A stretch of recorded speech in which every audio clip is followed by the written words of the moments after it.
علمی point number 5 آخری، وہ اہل تشیع کا اعتراض ہے اور وہ کہتے ہیں جی 10 محرم کو یہ لوگ خوشی کے دن کے طور پر، عید کے طور پر مناتے ہیں، اور یہ آل امیہ کی سازش ہے 10 محرم واقعہ کربلا کو ڈائلیوٹ کرنے کے لیے، اس واقعے کو ہلکا کرنے کے لیے یہ حدیثیں گھڑی گئی ہیں۔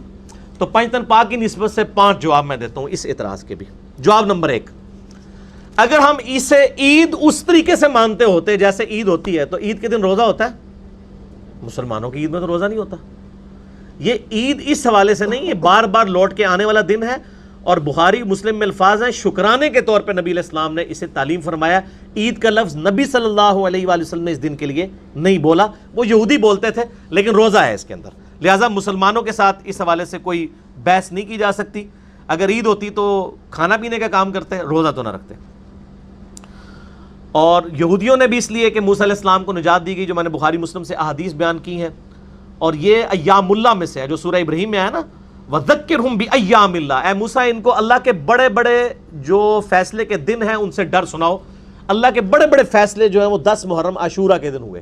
آدم علیہ السلام کی توبہ قبول ہوئی، نوح علیہ السلام کی کشتی جو ہے وہ کنارے لگی، یونس علیہ السلام مچھلی کے پیٹ سے آزاد ہوئے، قوم سمود کو برباد کیا گیا، ابراہیم علیہ السلام کو آتش نمرود سے نجات ملی، اسی طریقے سے موسیٰ علیہ السلام کا ذکر تو بخاری مسلم میں ہے کہ فرعون کو ڈبویا گیا۔ تو یہ ایام اللہ میں سے تھا۔ جواب نمبر 2، یقیناً 10 محرم عاشورہ 61 ہجری کا جو واقعہ ہے، اس کی وجہ سے پوری امت غمناک ہے، ہم اس واقعے سے تو کوئی انکار نہیں کرتے، لیکن اس غم کی وجہ سے موسیٰ علیہ السلام کی جو وہ والی فضیلت ہے شکرانے والی، وہ ڈائلیوٹ نہیں ہوتی ہے، اس لیے کہ اگر ایک واقعے سے دوسرے واقعے کو ڈائلیوٹ کیا جائے تو میں اس میں الزامی اور پھکی والا جواب دیتا ہوں کہ حضرت حسین علیہ السلام کی شہادت سے بڑھ کر جو سانحہ ہے وہ مولا علی کی شہادت ہے۔ وہ کب ہوئی ہے؟ 21 رمضان کو۔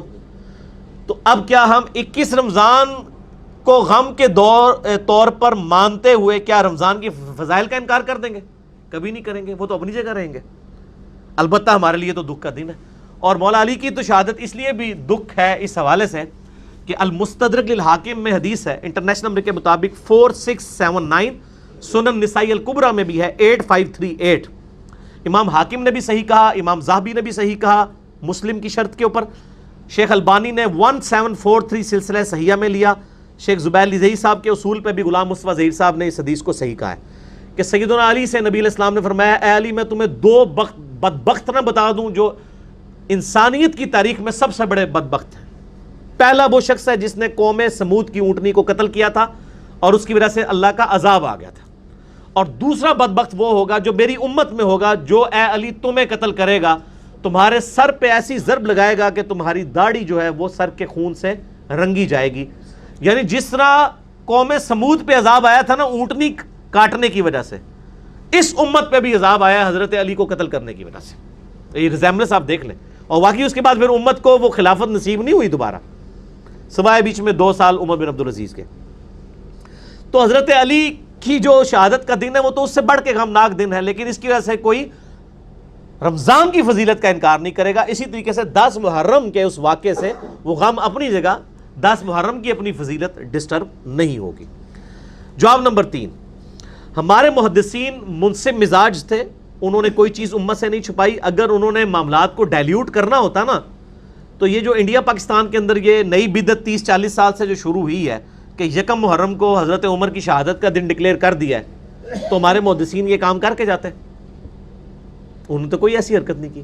آپ اہل سنت کی مین 3 کتابیں ہیں صحابہ کرام کے حالات کے اوپر، ان سے بڑی کوئی اور کتابیں نہیں۔ نمبر 1 الاستیعاب، امام ابن عبد البر، المتوفى 463 ہجری۔ نمبر 2 ہے اسد الغابہ، امام ابن اسیر رحمہ اللہ تعالی، المتوفى 630 ہجری۔ 8000 صحابہ کے حالات زندگی اس میں جمع کیے انہوں نے، اور اسی کی شرح لکھی ہے ابن حجر اسقلانی، المتوفى 852 ہجری۔ اس شرح کا نام ہے الاصابہ، اسد الغابہ کی شرح ہے، اور یہ ساری اردو میں آ چکی ہوئی ہیں۔ 8000 صحابہ کا انسائکلوپیڈیا، اس میں آپ سیدنا عمر کے چیپٹر میں جائیں اور جا کے دیکھ لیں کہ سیدنا عمر کی شہادت کب ہوئی ہے، 26 ذوالحجہ کو ہوئی ہے۔ ایون آپ گوگل میں سرچ کریں، گوگل میں ویکیپیڈیا نے جو پیج بنایا ہوا ہے جو سنیوں نے بنایا ہے، اس میں بھی 26 ذوالحجہ لکھا ہوئی ہے، 26 ذوالحجہ 23 ہجری، یہ کہتے ہیں یکم محرم 24 ہجری بنتا ہے۔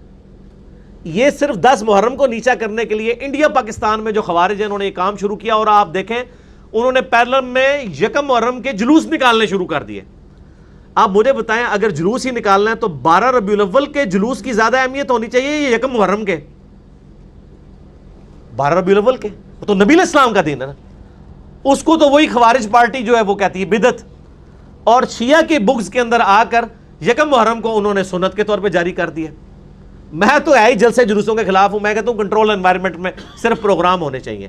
یہ سڑکیں بلاک کر کے لوگوں کو ذلیل کرنا اور مسافروں کو مریضوں کو تنگ کرنا، اسلام میں اس کی کوئی گنجائش نہیں، قطعاً کوئی گنجائش نہیں۔ کسی قسم کا جلسہ جلوس نہیں ہونا چاہیے کہ جس سے روڈز بلاک ہوں، لوگ تنگ ہوں۔ تو اہل سنت کے ائمہ نے یعنی یہ حرکت نہیں کی ہے۔ ایون ایک روایت تھی اس میں ابن اثیر نے نقل کی تھی اسد الغابہ میں کہ سیدنا عمر کو جب ہم دفنا کر فارغ ہوئے تو یکم محرم کا چاند اس رات کو نکلا تھا، وہ بھی یکم محرم نہیں بنتی، لیکن اس کے ساتھ ابن اثیر نے لکھا یہ روایت صحیح نہیں ہے۔ صحیح روایت یہ ہے کہ 26 کو ہوئی اور یکم محرم سے پہلے حضرت عثمان کی بیعت ہو چکی تھی۔ حضرت عثمان غنی رضی اللہ تعالیٰ عنہ خلیفہ راشد 23 ہجری میں ہی چنے جا چکے تھے، اور وہ آپ کو پتا 3 دن کے بعد چنے گئے تھے، 3 دن مشاورت ہوئی تھی۔ تو 26 ذوالحجہ والی بات بالکل ٹھیک ہے، آپ گوگل میں بھی جا کے سرچ کر لیں۔ تو یہ میرا تیسرا جواب تھا کہ اگر یہ 2 نمبری ہم نے کرنی ہوتی تو ہم مانتے، ہم تو ڈنکے کی چوٹ پہ کہہ رہے ہیں کہ یکم محرم سیدنا عمر فاروق رضی اللہ تعالیٰ عنہ علیہ السلام کا یوم شہادت نہیں ہے، جو بات صحیح ہے وہ ہم مانتے ہیں۔ باقی 10 محرم پہ تو اجماع امت ہے کہ سیدنا حسین کی شہادت ہوئی کربلا کے اندر 61 ہجری میں۔ جواب نمبر 4، میرے بھائیو، اہل حدیث اور اہل سنت یعنی انٹرچینجبل ورڈ استعمال ہوتے ہیں۔ اہل حدیث میں منہج کے اعتبار سے بات کروں، محدثین اپنے لیے اہل حدیث استعمال کرتے تھے، اہل سنت بھی۔ اہل سنت کے محدثین اگر اہل بیت سے بغض رکھتے ہوتے تو قتل حسین کا ذکر اپنی حدیث کی کتابوں میں نہ کرتے۔ میں درجنوں احادیث صرف بخاری اور مسلم سے زبانی بتا سکتا ہوں۔ ایک نمونے کے طور پر صحیح بخاری میں حسین علیہ السلام کے چیپٹر میں حدیث ہے انٹرنیشنل نمبر کے مطابق 3748، امام بخاری لے کے آئے کہ حسین علیہ السلام کا سر کاٹ کر تشت میں عبید اللہ ابن زیاد گورنر کوفہ یزید ابن معاویہ کا ان کے سامنے لا کر رکھا گیا، تو وہ اس کے ساتھ ان کے حسن کے بارے میں کوئی بات کرنے لگا، تو انس ابن مالک رضی اللہ تعالیٰ عنہ پاس بیٹھے ہوئے تھے، انہوں نے کہا کہ حسین ابن علی نبی علیہ السلام کے سب سے زیادہ ہم شکل تھے۔ یہ بخاری میں حدیث ہے، تو پردہ تو کوئی نہیں ڈالا انہوں نے، اور اس حدیث میں امام بخاری نے حسین علیہ السلام لکھا ہے 3748۔ آپ جا کے اسلام 360 میں بھی دیکھ لیں، sunna.com میں، لیکن عربی میں دیکھیے گا، اردو مولوی وڑ گیا ہے جائے انہیں رضی اللہ عنہ کرتا جائے، مولوی وڑ جائے تو انہوں کی شے کٹ سکتی ہے جیڑی مولوی جو نکلی ہوئی ہے۔ یعنی عرض کیا ہے کہ نہ میں وہابی نہ میں بابی، میں ہوں مسلم علمی کتابی، ٹھیک ہوگا جی۔ اور مسند احمد میں 2165 نمبر حدیث ہے، یعنی یہ تو حدیث اتنی زبردست یعنی تواتر کے ساتھ نقل ہوئی ہے ابن عباس کے کئی شاگردوں سے۔ شعیب ارنوت بھی سے صحیح کہتے ہیں، شیخ زبیر صاحب نے بھی نقل کی فضائل صحابہ میں کہ نبی علیہ السلام کی وفات کے 50 سال کے بعد ابن عباس نے دوپہر کے وقت ایک خواب دیکھا، انہوں نے نبی صلی اللہ علیہ وآلہ وسلم کو خواب میں دیکھا، صحابی نے، اور بخاری مسلم کی حدیث ہے جس نے خواب میں مجھے دیکھا اس نے مجھے کو دیکھا۔ صحابہ کو تو حضور کی شکل کا بھی پتہ تھا۔ ابن عباس کہتے ہیں میں نے دیکھا کہ آپ صلی اللہ علیہ وآلہ وسلم کے بال مبارک گرد آلود ہیں، پرانگدہ حالت ہے، کپڑوں پہ گرد ہے، ہاتھ میں خون کی شیشی ہے اور پریشان کھڑے ہیں۔ میں نے پوچھا اللہ کے نبی علیہ السلام آپ کو کس نے غمزدہ کیا، یہ آپ کی کیا حالت ہے؟ تو آپ نے فرمایا آج میں صبح سے حسین اور اس کے ساتھیوں کا خون سمیٹ رہا ہوں۔ یہ ایک تشبیہ تھی، خواب جو ہے ایک علیحدہ سے ایک محکمہ ہے، وہ میرا آپ کلپ دیکھ لیں، لاکھوں لوگ دیکھ چکے ہیں۔ خواب میں دیدار مصطفیٰ صلی اللہ علیہ وآلہ وسلم میں نے ڈیٹیل بتائی ہے، یہ نہیں ہوتا کہ یہ فزیکلی پرفارم ہوا ہوتا ہے، یہ ایک تمثیل دکھائی جاتی ہے۔ ابن عباس کہتے ہیں میں ڈر کے اٹھا، میں نے وہ تاریخ اور دن نوٹ کیا، ظاہر اس وقت انٹرنیٹ کا دور نہیں تھا، میڈیا کا دور نہیں تھا۔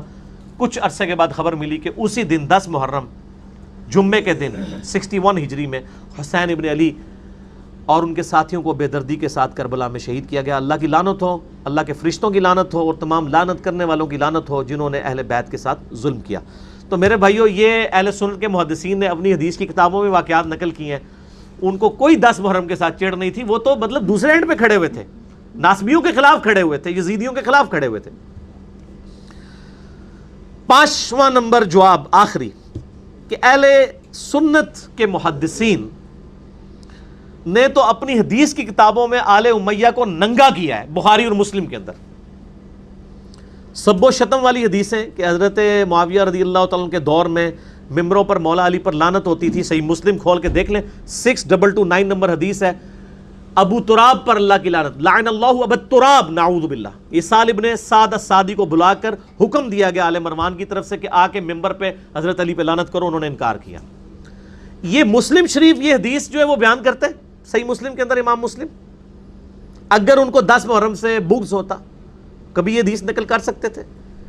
کبھی بھی نہیں کر سکتے تھے۔ یہ بہت بڑا ثبوت ہے کہ اہل سنت کے محدثین الحمدللہ منصف مزاج تھے، لہٰذا یہی بخاری اور مسلم جو حسین کے ساتھ علیہ السلام لکھ رہے ہیں، آل امیہ کی کارستانیاں بتا رہے ہیں، سب و شتم کی حدیثیں روایت کر رہے ہیں، اگر وہ 10 ذوالحجہ 10 محرم کے روزے کی فضیلت بیان کریں تو ان کے اوپر شک نہیں کرنا چاہیے، وہ منصف مزاج لوگ تھے، بالکل صحیح سند سے ثابت ہے، اور الحمدللہ اس سے 10 محرم کے واقعے کے اوپر کوئی اثر نہیں پڑتا۔ باقی آپ کو ڈیٹیل دیکھنی ہے، میرا کچھ عرصہ پہلے لیکچر ریکارڈ ہوا، لاکھوں لوگوں نے دیکھا، رپلائی ٹو مولانا الیاس قادری آن حضرت معاویہ رضی اللہ تعالیٰ عنہ، اس میں نے کئی چیزیں بریلویوں کے ترجمے HD کیمرے میں دکھائے ہیں، بخاری مسلم نے کس طریقے سے آل امیہ کے دور میں جو کچھ برائیاں ہوتی تھی کھول کے بیان کی ہیں، لہٰذا ان کے بارے میں آپ تصور بھی نہ کریں کہ انہوں نے 10 محرم کو ڈائلیوٹ کرنے کے لیے کوئی اس طرح کی حدیثیں گھڑی ہیں، نعوذ باللہ من ذالک۔